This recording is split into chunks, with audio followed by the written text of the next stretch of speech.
I've been the sheriff of Jasper County, Texas, for nearly 20 years. Seen my fair share of strange things, drunken bar fights that end with folks hugging it out, wild animals that wander into town like they own the place, and a few too many missing persons who were never found.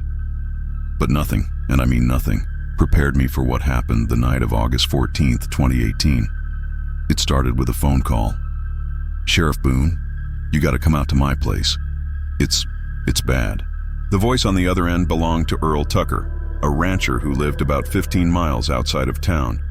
Earl wasn't one to scare easy. Tough as nails, like most ranchers around here. But that night he sounded like a kid who'd seen the boogeyman. "What's going on, Earl?" I asked, already pulling on my boots. "There's lights, and my cattle. Some of them are gone. The ones that ain't, well, they're not right. I can't explain it. You just gotta see for yourself." And by the time I pulled up to Earl's ranch, the air felt off. It wasn't just the usual humidity that clings to your skin in the Texas summer. This was something heavier, like the world itself was holding its breath. Earl met me at the gate, his face pale and his shotgun slung over his shoulder. "They're out back," he muttered, leading me toward the pasture. The first thing I noticed was the smell, metallic and sharp, like blood, mixed with the sour tang of burnt ozone.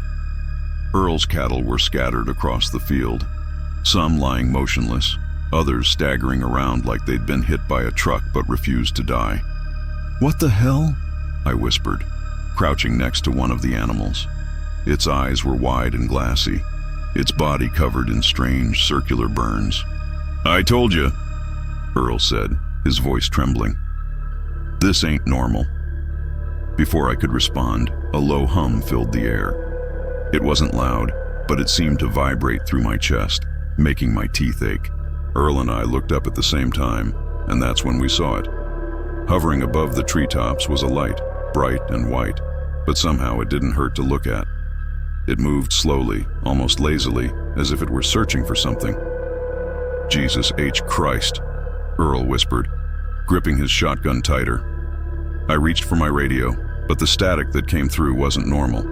It was layered, almost melodic, like voices speaking a language I couldn't understand. The light suddenly darted toward us, faster than anything I'd ever seen. Earl fired a shot, and for a moment, I thought he'd hit it. But the light just blinked out, leaving us in total darkness. "What the hell was that?" Earl demanded, his voice shaking. "I don't know," I admitted, my own hands trembling. "But we're gonna find out." The next day, I brought a few deputies back to the ranch. By then, the cattle were dead and Earl was gone. His truck was still in the driveway, his tools left out in the barn. It was like he'd just vanished. The investigation turned up nothing. No tracks, no signs of struggle, just Earl's empty house and a pasture full of dead cattle. I didn't sleep for weeks after that.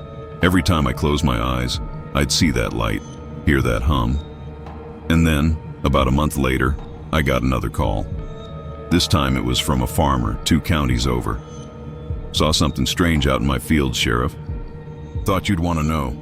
I don't know what's out there, and I don't think I ever will.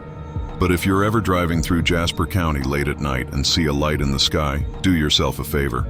Keep driving."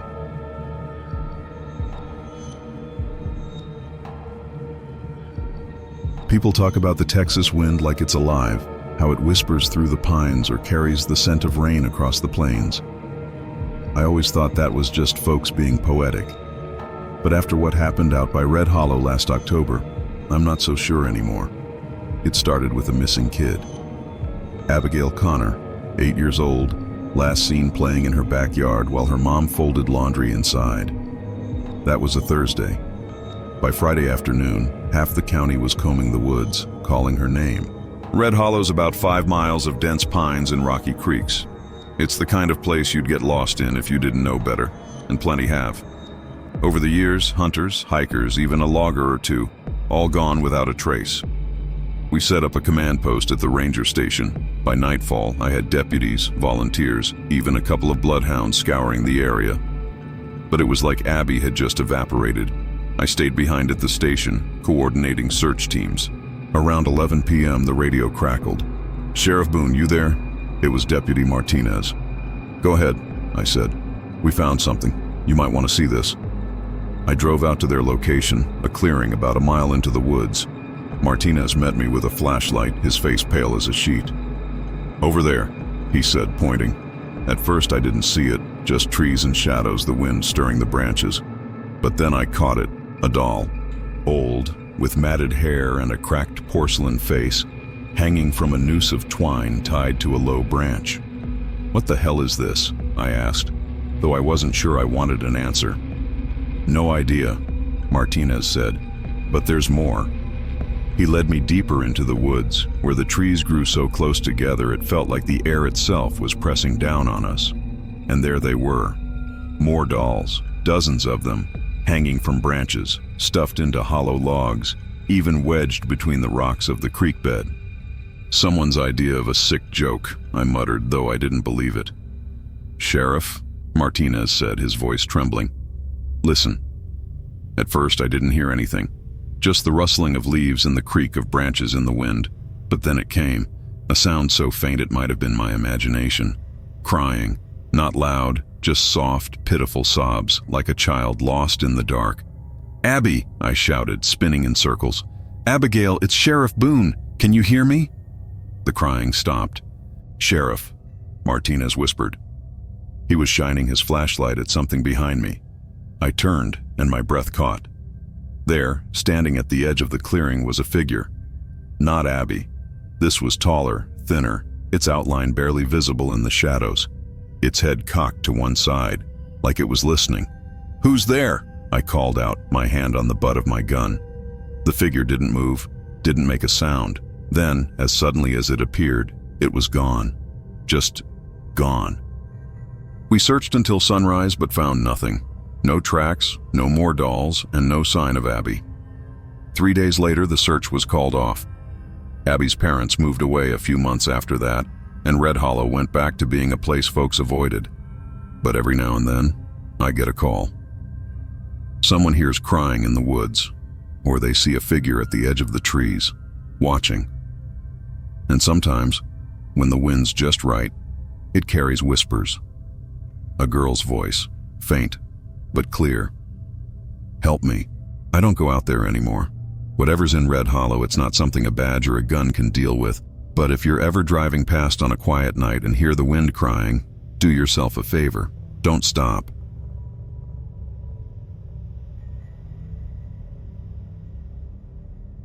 If you've lived in Texas long enough, you've heard the saying, "The land remembers." I always thought that was just a nice way of saying it's old. But after what happened at the Callahan farm, I'm starting to think it means something else entirely. It was late July, the kind of heat that makes the asphalt shimmer like water. I was sitting in my office, nursing a cold Dr. Pepper, when the phone rang. It was Martha Callahan, frantic as I've ever heard anyone. "Sheriff Boone, you need to come out here right now," she said, her voice barely holding together. "What's wrong, Martha?" "It's Jacob. He's gone. And there's something in the well." I knew the Callahan farm like the back of my hand. Jacob was Martha's youngest, just 6 years old, a curious kid who had a knack for wandering off. But this didn't sound like the usual case of a kid playing hide and seek. I got there about 20 minutes later, kicking up a cloud of dust on the old dirt road. Martha was waiting on the porch, her face pale and drawn. "He was playing out back," she said, leading me toward the old well. "I told him to stay away from it, but you know how kids are. I heard him scream, Sheriff. And then, nothing." The well was one of those ancient stone ones, probably dug 100 years ago, the kind you'd see in a ghost story. As I peered over the edge, the smell hit me first, damp earth and something else, something rotten. "Jacob," I called, my voice echoing down the shaft. For a moment, there was nothing. Then from the darkness below came a sound. It wasn't a child's voice, though. It was low, guttural, like an animal growling from deep in its throat. "What the hell?" I muttered, stepping back. Martha clutched my arm, her fingers trembling. "Do you hear it?" she whispered. "I hear it," I said, though I wished I didn't. I radioed for backup and had Deputy Harris bring a rope and some flashlights. When he got there, I tied the rope around my waist and handed him the other end. "You sure about this, Sheriff?" he asked, his face pale. "No," I admitted, "but we need to find that boy." The descent into the well was slow and steady. The air grew colder the farther down I went, and the walls were slick with moss. About 20 feet down, I saw it, something glinting in the beam of my flashlight. It was a toy truck, Jacob's favorite, wedged between two stones. "Jacob," I called again, my voice bouncing off the damp walls. That's when I heard it. Not a growl this time, but a whisper, soft and almost melodic. "Sheriff Boone," it said, drawing out the words like it was tasting them. My blood turned to ice. "Who's there?" I demanded, shining my light into the darkness below. The beam caught something. Eyes. Two pale, milky white eyes staring up at me from the blackness. And then a hand, long and thin, with fingers too many and too sharp, reaching out of the shadows. "Bring him back," the voice whispered, so close it felt like it was in my ear. I scrambled up the rope, shouting for Harris to pull me up. When I finally reached the top, I collapsed on the ground, gasping for air. "There's something down there," I said, pointing to the well. "Something that ain't human." We sealed the well that night, filling it with concrete until it was nothing but a memory. But we never found Jacob. Martha moved away a few months later, the grief too much for her to bear. And the Callahan farm, once a lively place, now sits abandoned, the fields overgrown and the house falling apart. Sometimes, when I drive past, I swear I can hear whispers carried on the wind. "Sheriff Boone, bring him back." I don't stop. And if you're ever out near the old Callahan place, I suggest you don't either. The land remembers, and some things are best left forgotten.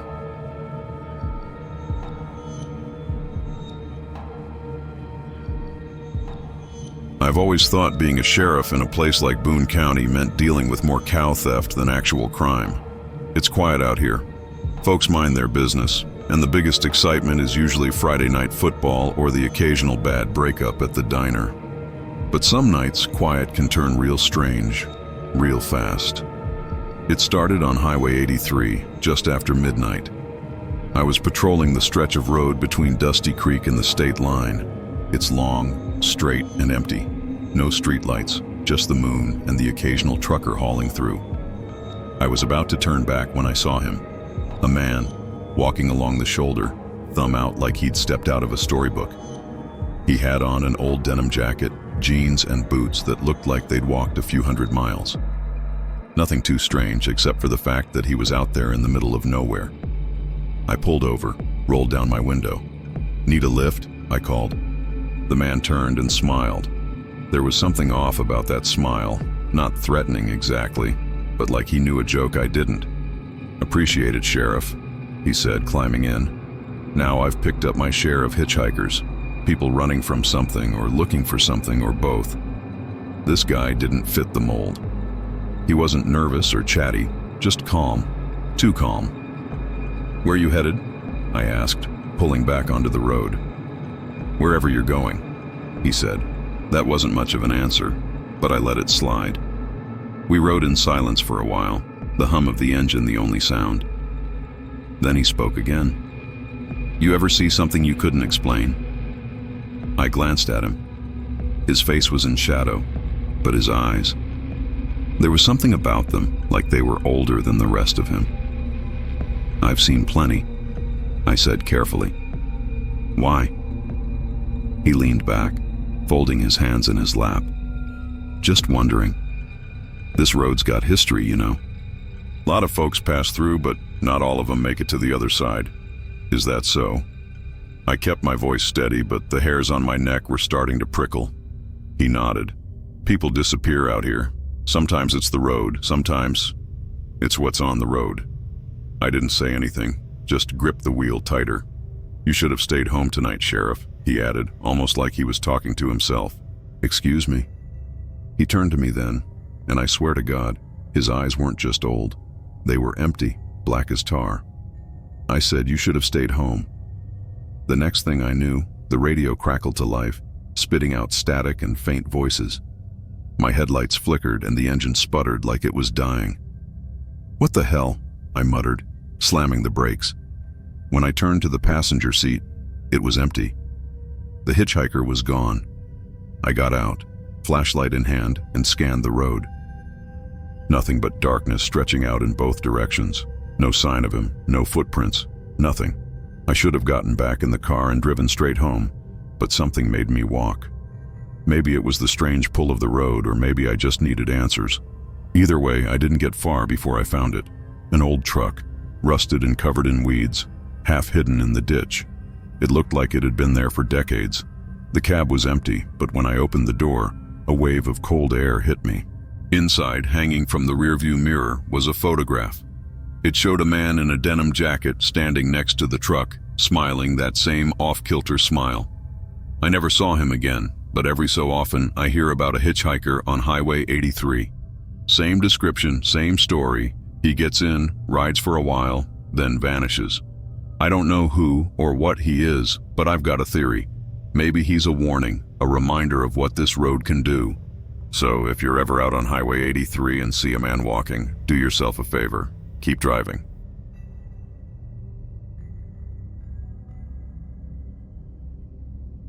I'd been sheriff in Dry Creek for about 12 years when I first heard about the lights.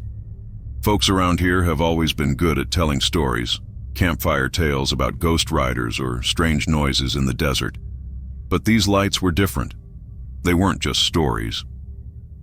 The first report came from Tommy Baird, a rancher whose land stretched out toward the old mesa. He came into the station one morning, his hat in his hands and a look on his face like he'd seen the devil himself. "Sheriff," he said, "something ain't right out there." "Out where?" I asked, already bracing for a long tale. "By the mesa," he said. "Last night I saw lights, big, bright ones, zipping around like fireflies. But they weren't fireflies, Sheriff. They were too big, too fast." I scribbled in my notebook, half listening. "Could have been helicopters. They do military drills out that way sometimes." Tommy shook his head. "Wasn't helicopters. There wasn't no sound, just light, silent and cold." Now, I didn't put much stock in it at first. Tommy was known to hit the bottle now and then, and weird lights in the sky weren't exactly top priority. But then the calls started coming. A week later, a young couple passing through town claimed they saw the same thing. They'd pulled over near the mesa to take pictures of the sunset and ended up driving straight to my office, pale as sheets. "They were dancing," the woman said, clutching her boyfriend's arm. "The lights, I mean, like they were alive. And then they were gone," the man added. "Just blinked out, like someone flipped a switch." That got my attention. 2 sightings in 1 week? That wasn't nothing. So I did what any half-decent sheriff would do. I went to see for myself. I drove out to the mesa the following night, just me and my old cruiser. The stars were out in full force, the kind of clear sky you only get in the middle of nowhere. I parked on a ridge overlooking the flatland and waited. For a while, there was nothing. Just the chirp of crickets and the occasional rustle of wind through the scrub. I was starting to feel like a fool when I saw it, a flicker on the horizon. At first it looked like headlights, but then it rose into the air, splitting into 3 glowing orbs that moved in perfect sync. They hovered, pulsing like breathing lungs, then shot off in different directions, faster than anything I'd ever seen. My heart was pounding, but I wasn't scared. Not yet. "Probably drones," I muttered to myself, though I didn't believe it. I was about to radio it in when the cruiser's engine sputtered and died.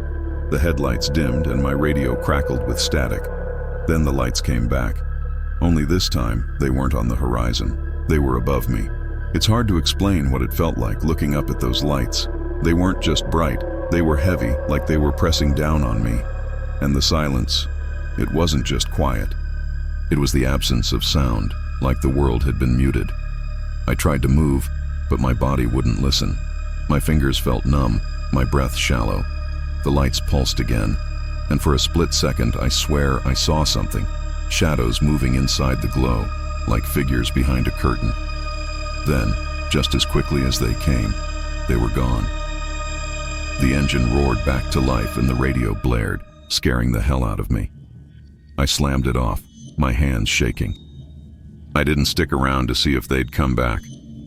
The next day I went to the diner for coffee, hoping to shake off the whole thing.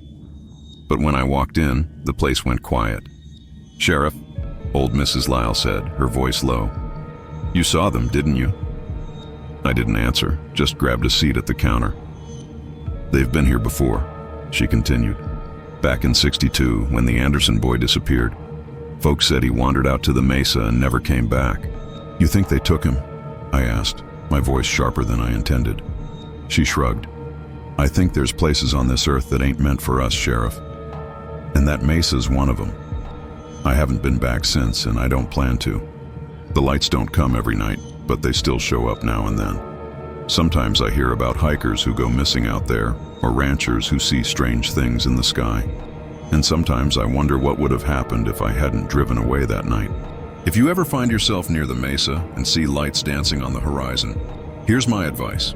Don't go looking, because some mysteries aren't meant to be solved."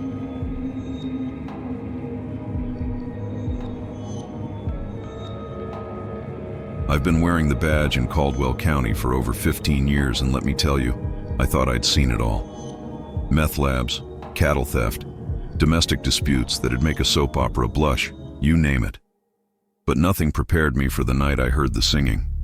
It started with a call from old Miss Clara, a widow who lived by herself on the outskirts of the county.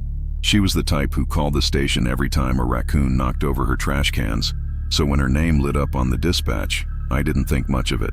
"Sheriff Holt," I answered, leaning back in my chair. "There's music," she said, her voice shaky. "Music? Out in the woods. It's not right, Sheriff. Please come quick." I sighed, grabbed my hat, and headed out.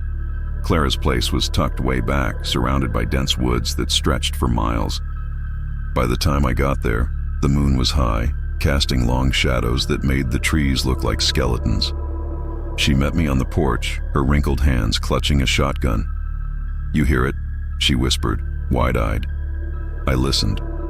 At first, there was nothing but the wind in the pines. But then I caught it, a low, haunting hum, like a choir warming up in the distance. "Probably just the wind," I said, though the sound made my skin crawl. "It ain't the wind," Clara snapped. "It's been going on for hours, and it's getting closer." I grabbed a flashlight and ventured into the woods, Clara's warning echoing in my head. The deeper I went, the louder the sound grew. It wasn't just humming anymore. It was voices, rising and falling in eerie harmony. "Hello?" I called, my voice swallowed by the trees. No answer, just that damn singing. It was beautiful in a way, but wrong, like hearing a lullaby in a nightmare. My flashlight flickered, and for a moment, I thought I saw movement ahead. "Who's out there?" I demanded, drawing my sidearm. The singing stopped. The silence hit me like a slap, heavy and oppressive. I took another step forward, my boots crunching on the underbrush, and that's when I saw it. A clearing bathed in pale moonlight, and in the center stood an old, crumbling church. It wasn't on any map I'd ever seen, and it sure as hell hadn't been there the last time I patrolled this area. The doors were ajar, creaking softly in the breeze.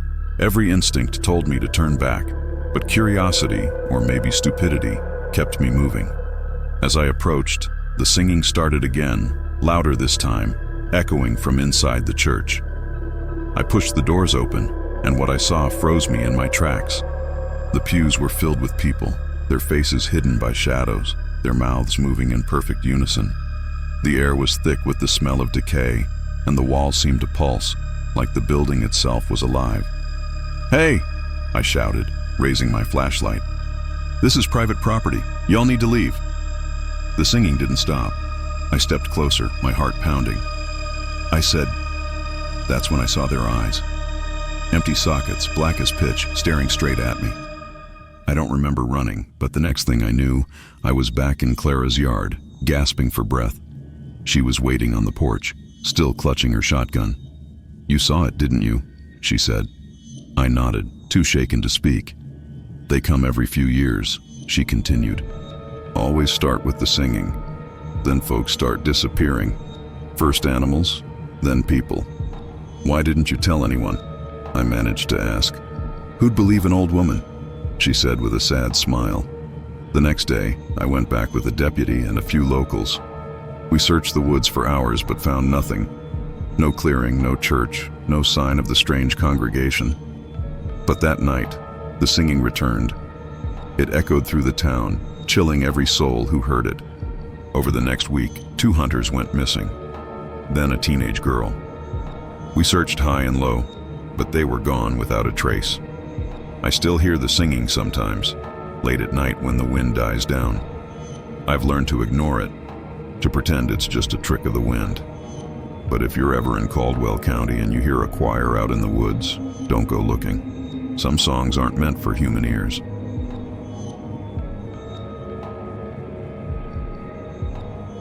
When you're the sheriff of a place like Mason County, Texas, you learn to live with strange. Folks around here are superstitious, quick to blame bad luck on spirits or curses. Over the years, I've chased my fair share of ghosts, though they usually turned out to be teenagers with too much beer in their guts. But what happened out by Pike Hollow? That wasn't teenagers. That wasn't anything I can explain. It started with a storm. Late one evening, lightning rolled across the hills, painting the horizon in flickers of blue and white. Rain came down in sheets, and the wind howled like a wounded animal. Just another Texas thunderstorm, I thought. But then the calls came in. First was Tom Grady, who swore he'd seen something crawling across his back pasture. "It weren't no dog, Sheriff," he stammered. "Too big, too fast, and it had hands." I chalked it up to nerves. Storms make people jittery. Then came the second call. This time it was Ruthie Bell. She lived out by the old grain mill. Said her cattle were acting strange, bellowing and running in circles. "Something spooked 'em bad," she said. I was about to head out when the third call came, this one from a teenage boy named Jake. "There's fog," he said, his voice trembling. "It's moving, Sheriff, like it's alive." By the time I reached Pike Hollow, the rain had stopped, but the air was thick and damp. My headlights cut through a wall of fog, so dense it looked like smoke. It rolled across the road in unnatural waves, like it had a mind of its own. I parked by the old grain mill and stepped out, the damp air clinging to my skin. The fog swirled around me, and for a moment I thought I heard something. A low, guttural sound, like breathing. "Jake!" I called, my voice echoing into the mist. No answer. I walked toward the mill, my flashlight barely piercing the fog. The place had been abandoned for years, its broken windows and sagging roof a monument to neglect. But tonight, it felt wrong. The air was heavy, and the ground squelched under my boots. As I neared the entrance, I saw something that made my blood run cold. Tracks. Big ones. They weren't hoof prints or paw marks. They were long and narrow, with what looked like fingers at the end. Inside the mill, the air was colder, the fog thicker. My flashlight caught glimpses of rusted machinery and piles of rotting grain sacks. The place reeked of mildew and something else, something metallic, like blood. That's when I heard it. A skittering sound, like nails on metal. "Jake?" I called again, my hand on my holster. The skittering stopped, replaced by silence so profound it made my ears ring. I took another step, my boots crunching on broken glass, and then I saw it. It was hunched in the corner, half hidden by the fog. At first I thought it was a man, but as my light hit it, I realized how wrong I was. Its limbs were too long, its fingers ending in claws that clicked against the concrete floor. Its skin was pale and slick, like something pulled from a river, and its face, it didn't have eyes, just smooth, empty sockets. It turned toward me, its head cocking like a curious dog. For a moment, neither of us moved. Then it let out a low, guttural growl that rattled my bones. I drew my gun and fired. The shot echoed through the mill and the thing shrieked, a high-pitched wail that made my vision blur. It darted into the fog, its movements unnaturally fast. I stumbled back, my heart pounding, my breath coming in ragged gasps. The fog seemed to close in, pressing against me like a living thing. I ran. By the time I got back to my cruiser, the fog was everywhere, swallowing the road and the trees. I climbed in, locked the doors, and hit the gas. As I drove, I caught glimpses of it in my rearview mirror. darting between the trees, keeping pace with the car. It wasn't until I hit the highway that the fog began to thin and the creature disappeared. The next morning, I returned with a group of deputies and some locals. The fog was gone and the mill was silent. We found Jake, or what was left of him. His body was mangled, his face frozen in a look of pure terror. Around him were those same tracks, leading into the woods and disappearing into the underbrush. I've never seen anything like it, and I hope I never do again. If you ever find yourself near Pike Hollow and the fog starts to roll in, do yourself a favor. Stay inside, lock your doors, and pray it passes. Because out there in the mist, something's waiting, and it's hungry.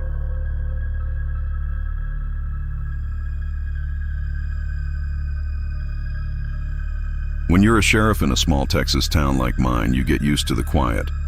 Most days, it's just barking dogs, the occasional drunk at Rosie's Tavern, or teenagers sneaking out to the old train yard. Nothing too crazy. That changed the night I got the call about the abandoned farm on Dry Creek Road. The place had been empty for decades. Rumors swirled about it, of course. Ghost stories passed around campfires. They said the land was cursed, that something evil had driven the last family out. But to me, it was just another rundown property, the kind of place kids dared each other to spend the night. The call came from a couple of boys, both in their teens, who'd decided to do just that. "Sheriff Holt?" one of them said, his voice trembling over the phone. "Yeah, this is Holt. What's going on?" We saw something out here. Something in the well." "The well?" "Yeah, the old one behind the barn. We thought we heard something moving down there, so we went to look." I sighed. "Probably just an animal," I thought. "What did you see?" It wasn't an animal." I grabbed my flashlight and headed out. The road to Dry Creek was rough, lined with mesquite trees that clawed at the night sky. By the time I got to the farm, the boys were waiting by the gate, pale as sheets. "It's still there," one of them said. "What's still there?" He just pointed toward the barn, his hand shaking. "The well was old, its stones crumbling. The kind of thing you'd expect to see in a ghost town." As I approached, I noticed how quiet it was. No crickets, no wind, just an eerie stillness that set my teeth on edge. "All right," I said, shining my light into the darkness. "Let's see what all the fuss is about." At first there was nothing but the gaping void. Then I heard it, a faint scratching sound, like nails on stone. "Raccoon," I muttered, more to myself than anyone else. But then the scratching stopped, replaced by something worse. A voice. It was faint, almost a whisper, but clear enough to send a chill down my spine. "Help me," it said. I stepped back, my flashlight trembling in my hand. "Who's down there?" I called. No answer, just the sound of breathing, deep, wet, and unnatural. "I'm calling for backup," I said, turning to the boys. "Y'all stay back." But as I reached for my radio, the voice came again, louder this time. "Help me." It wasn't just a voice. It was my voice. I froze, the radio slipping from my hand. The boys stared at me, their eyes wide with terror. "Did you hear that?" I asked, though I already knew the answer. "It sounded like you," one of them whispered. I forced myself to look back at the well. The air around it seemed to shimmer, like heat rising off asphalt. The scratching started again, louder this time, accompanied by a faint laugh that made my blood run cold. Whatever was down there wasn't human. I tried to stay calm, to tell myself it was just the wind or a trick of the acoustics. But then something reached up from the darkness. It wasn't a hand. It was more like a shadow, long and thin, with fingers that stretched impossibly far. It clawed at the edge of the well, pulling itself upward. "Run!" I shouted. But the boys were already gone, their footsteps fading into the night. I stumbled back, my flashlight slipping from my grip. The thing emerged, its form twisting and writhing like smoke. It had no face, just a void where eyes and a mouth should have been. But somehow I knew it was staring at me. I drew my gun, my hands shaking. "Stay back!" I yelled, though my voice cracked. The thing tilted its head, mimicking me like a puppet. Then it spoke again, in my voice. "Stay back." It lunged, faster than anything I'd ever seen. I fired, the shots echoing into the night, but it didn't stop. Its shadowy form wrapped around me, cold and suffocating, and for a moment, I thought I was done for. Then it whispered right into my ear. "You can't save them." I woke up hours later, lying in the dirt by the well. The boys were gone, and the sun was starting to rise, casting long shadows across the farm. I radioed for backup, but when my deputies arrived, there was no sign of the creature or the boys. We searched the well, but it was empty, just a dry hole in the ground. That was months ago, and I still can't explain what happened. The boys were never found, and the rumors about the farm only grew. I've tried to put it behind me, to convince myself it was just a nightmare. But every now and then, late at night, I hear it again, that voice calling from the darkness. "Help me." And it sounds just like me.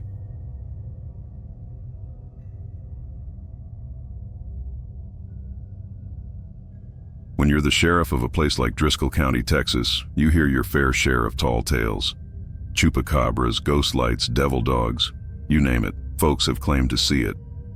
Most of the time I'd nod along, maybe jot something down in my notebook, and let the story fade away with the teller's courage. But there's one tale I can't shrug off, no matter how hard I try. It started on a scorching June night, the kind where the air feels thick as molasses, and every cricket sounds like it's singing straight into your ear. The call came in just after midnight from a rancher named Clyde Hatcher out near Devil's Bend, a stretch of road notorious for wrecks and the occasional drunken daredevil. "Sheriff?" Clyde's voice crackled through the radio, jittery like he'd been guzzling coffee for hours. "You need to get out here. Something ain't right." "What's the problem, Clyde?" I asked, already tugging on my boots. It's hard to explain.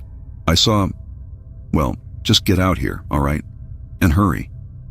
By the time I rolled up to Clyde's ranch, the stars were dim behind a haze of heat and dust.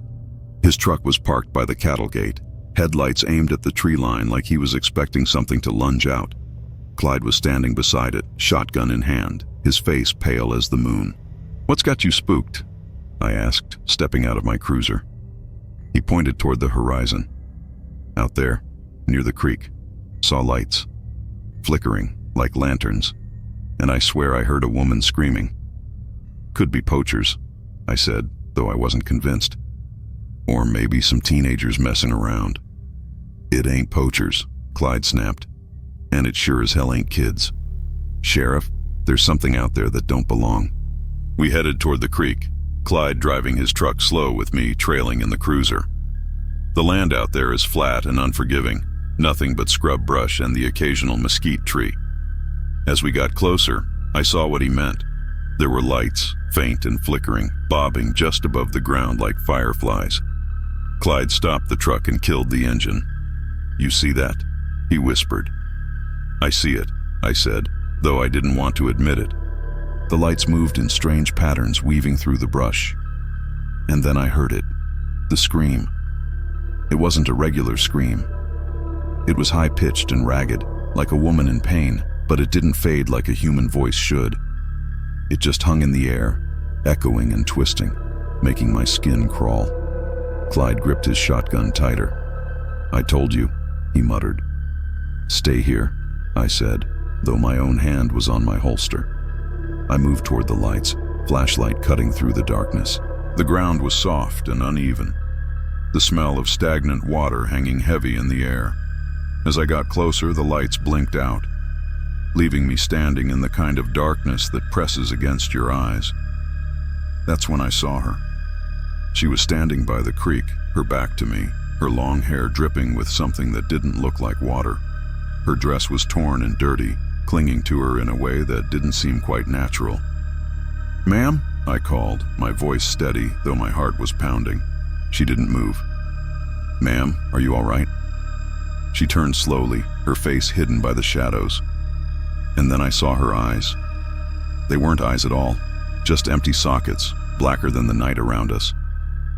I stumbled back, my flashlight dropping into the mud. She opened her mouth and that scream came again, louder this time, rattling the trees and making the ground tremble. Clyde's truck roared to life behind me, the headlights sweeping across the creek. The woman, or whatever she was, vanished, leaving nothing but the sound of rushing water. I ran back to the cruiser, my legs feeling like lead. Clyde was already shouting by the time I climbed in. "What the hell was that?" he demanded. "I don't know," I said, and it was the truth. We didn't find any tracks or signs of anyone by the creek. The lights were gone, and the air felt heavier, like the land itself was holding its breath. Clyde refused to stay on his ranch that night, and I couldn't blame him. I drove him into town where he spent the night at his sister's place. The next day I went back to the creek with a couple of deputies. We combed the area, found nothing but a few dead fish floating belly up in the water. A week later, I got another call, this time from a trucker passing through Devil's Bend. He'd seen the lights, heard the scream, and swore he saw a woman standing in the middle of the road. Said she nearly caused him to wreck before she disappeared into thin air. It wasn't long before the stories started piling up. More lights, more screams, more sightings of the woman with the empty eyes. I tried to investigate, but every lead turned into a dead end. The land around Devil's Bend seemed determined to keep its secrets. To this day, folks around here don't travel that stretch of road after dark. They say the woman's still out there, waiting by the creek, her scream echoing through the trees. I don't know what she is or what she wants. All I know is, if you see the lights at Devil's Bend, don't follow them, because some things in this world are better left alone.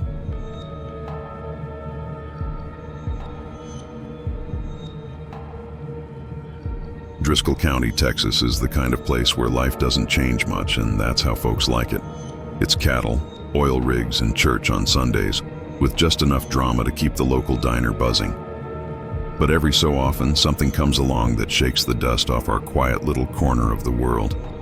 This is one of those stories. I've been sheriff here for 15 years.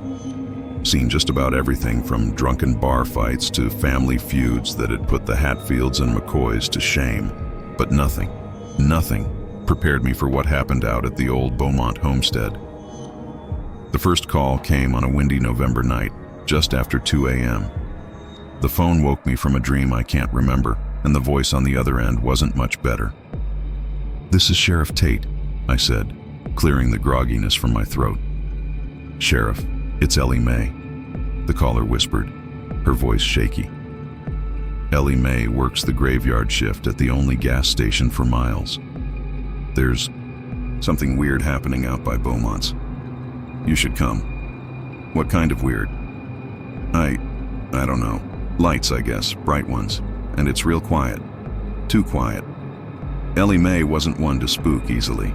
If she was calling me at this hour, it was serious. The Beaumont property sits at the edge of the county, abandoned since the 80s. The place has a reputation for being haunted. Not that I buy into that sort of thing. But when I pulled up the dirt road and saw the sky lit up like a 4th of July fireworks show, my skepticism started to waver. The lights weren't just bright, they were alive. Pulsing, shifting colors, blue, green, and something in between that I couldn't quite name. They hovered over the field like a swarm of fireflies on steroids, and the quiet Ellie Mae mentioned, it was oppressive. No wind, no crickets. Even my own footsteps sounded muffled, like the world had stuffed cotton in its ears. I parked my cruiser, grabbed my flashlight, and stepped out into the eerie stillness. The air felt charged, like the seconds before a lightning strike. "Anyone out there?" I called. My voice sounded small, swallowed by the emptiness. Then I heard it, a low hum, deep and resonant, vibrating through my chest. It wasn't coming from the lights, but from underneath me, like the earth itself was growling. I followed the sound toward the barn, its roof caved in from years of neglect. The closer I got, the more the hum grew, until it felt like my teeth might rattle out of my skull. That's when I saw the figure. At first I thought it was a person, a man maybe, judging by the height and broad shoulders. But the closer I got, the less human it seemed. Its movements were jerky, like an old puppet with frayed strings, and its head turned toward me in a way that no neck should. "Sheriff Tate," it said, though its mouth didn't move.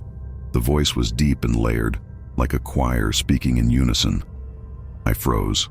My flashlight beam trembled in my hand. What are you? You are not meant to be here, it replied, stepping closer. The lights outside pulsed brighter, casting strange shadows across its featureless face. I reached for my gun, not to shoot, but for the comfort of its weight. This is private property, I said, trying to keep my voice steady. You're trespassing. The figure tilted its head as if amused. We are all trespassers here. Before I could respond, the hum reached a deafening pitch. My knees buckled and I hit the ground hard, my flashlight skittering away. The lights outside began to spin, forming a vortex that seemed to pull at the edges of reality itself. And then, just as suddenly as it began, it stopped. The lights vanished. The hum faded. The figure was gone. I stumbled back to my cruiser, my heart pounding like a drum. My radio crackled to life. Sheriff Tate? Ellie Mae's voice cut through the static. You okay? You've been gone a while. A while?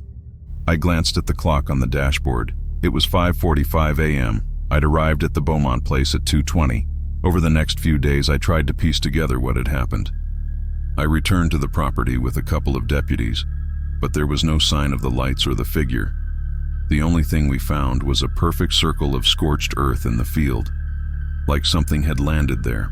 I kept it quiet, only mentioning it to Ellie Mae and a few trusted folks. But word got out, as it always does in a small town.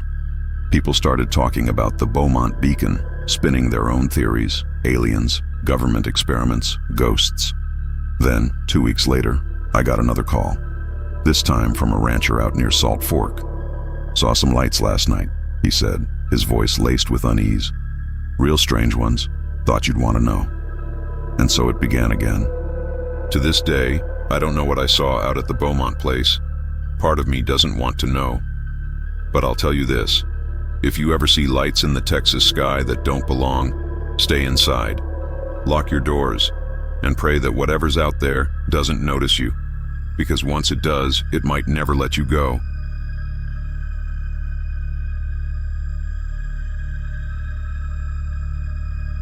There's something about the Texas heat that gets into your bones. It presses in on you, slow and suffocating, like the world's trying to squeeze you dry. It's that kind of heat that'll make you think twice about stepping outside, even at midnight. I've lived in Black River County my whole life, been the sheriff for the better part of 12 years, and I can tell you that the heat isn't the only thing that'll make you sweat around here. The first incident happened at the edge of Black River. Now you won't find the Black River on any tourist maps. It's hidden in the valleys, where the land grows wild and twisted, and the trees seem to whisper if you listen close enough. Locals don't like to talk about it much, and most who've gone out there have come back with a story they don't share with strangers, a story that always seems to end with the phrase, "You shouldn't have gone there." It was late summer when the first call came through, from an old man named Roy Dennison. Roy had lived his whole life on a patch of land along the Black River. He was tough as nails, never afraid of anything. Or at least that's what I thought until I heard the panic in his voice that night. "Sheriff, you need to get out here," Roy said. Something's wrong with the river." Now, Roy didn't scare easy. When someone like him says something's wrong, you listen. I grabbed my keys, strapped on my gun, and made the drive out. It wasn't far, but the road to his place is winding, barely wide enough for a car to pass.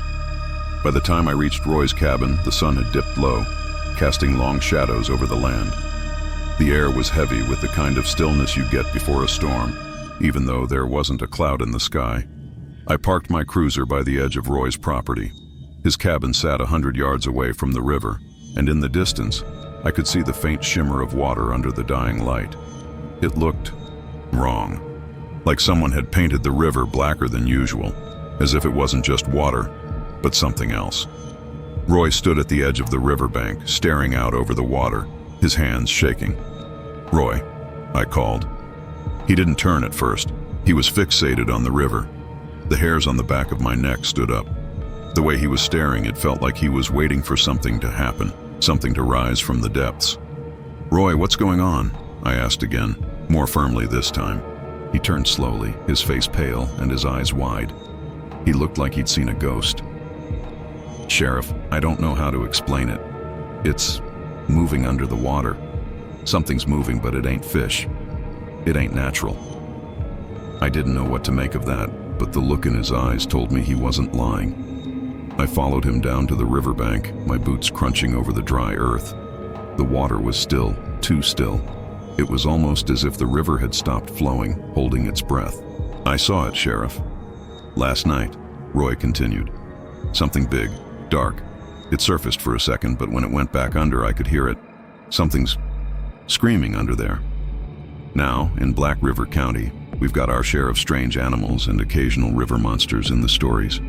But something told me Roy wasn't talking about the usual wild myths. The way he described it, the terror in his voice, sounded different. I didn't have much to go on, but I knew I needed to check it out. I dropped my flashlight into my hand and knelt by the edge of the river. The water was murky, but it wasn't moving like it should have been. The surface was still, too still. No fish, no current. And then I heard it. A faint hum, almost imperceptible at first. But as I focused, it grew louder. It was coming from under the water, deep below the surface. A sound that felt like it was alive, as though the river itself had a pulse. I stood up quickly. Roy, get back. Get away from the edge. But it was too late. From the middle of the river, something started to rise. At first I thought it was a log, but it was too large, too wide. The shape that emerged was dark, unnatural, like a mountain rising from the depths of the riverbed. Roy's face went even whiter as the thing broke the surface. It wasn't a creature, not really. It was a mass of black sludge, writhing and twisting like it was made of hundreds of serpents, each trying to escape the grasp of the others. The water around it bubbled and churned as the thing slowly began to pull itself to shore. The air thickened with a rancid smell, like rotting meat, and the ground beneath my feet seemed to tremble. "What in God's name is that?" Roy whispered, backing away. Before I could answer, the ground beneath us shifted. The hum grew louder, the air vibrating, and I realized the noise wasn't coming from the water. It was coming from the earth itself, as though something ancient was stirring beneath the soil. I grabbed Roy's arm. "Get inside, now." We ran back to his cabin, slamming the door behind us just as the earth shook harder. The river had begun to churn violently, sending waves crashing over the banks. The creature, whatever it was, had fully emerged. Its shape twisted and buckled in unnatural ways as it began to move along the shore, slowly pulling itself toward us. I tried to call for backup, but the signal was dead, cut off, like the creature itself was jamming the airwaves. Roy was in a panic, his hands shaking as he bolted every door and window, though I knew it wouldn't stop whatever was coming. Then, just as suddenly as it had appeared, the creature stopped. The hum stopped. The air cleared. The water calmed. We waited for hours, but nothing else happened. I stayed on Roy's land for the rest of the night, watching over the river. But there was nothing to be seen. The thing in the water, gone. No trace. Just the still, lifeless river again. I've been back since, twice. The river looks normal now, but it always feels wrong. The hum's gone, but the weight of it lingers in the air, in the earth, in my bones. Some nights when I'm alone, I can still hear the scream from under the river, echoing in my head. But I don't tell anyone about that. So here's the thing, folks. If you find yourself out by Black River late at night, with the wind dead still and the air thick, take a moment. Look at the water. If it's too quiet, too still, if it feels wrong, get the hell out of there. There's something ancient down there, and it doesn't take kindly to anyone who tries to find out what it really is. Believe me, I've seen it.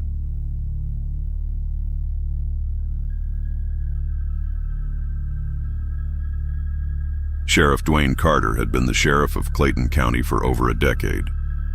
When you live in a place like Clayton, you learn to deal with the quiet and the things that try to break it.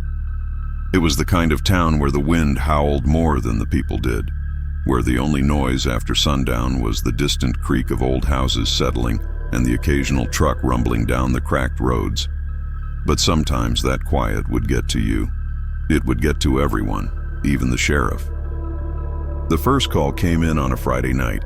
The kind of Friday night when the stars were almost too bright and the moon hung low and heavy in the sky, casting strange shadows over the plains. The call was from a man named Dave Matthews, local farmer, lived just outside of town. His voice was tight on the other end of the line. "I need you out here, Sheriff. Something's out there. I don't know what it is, but it's been watching me. Been watching the house all night."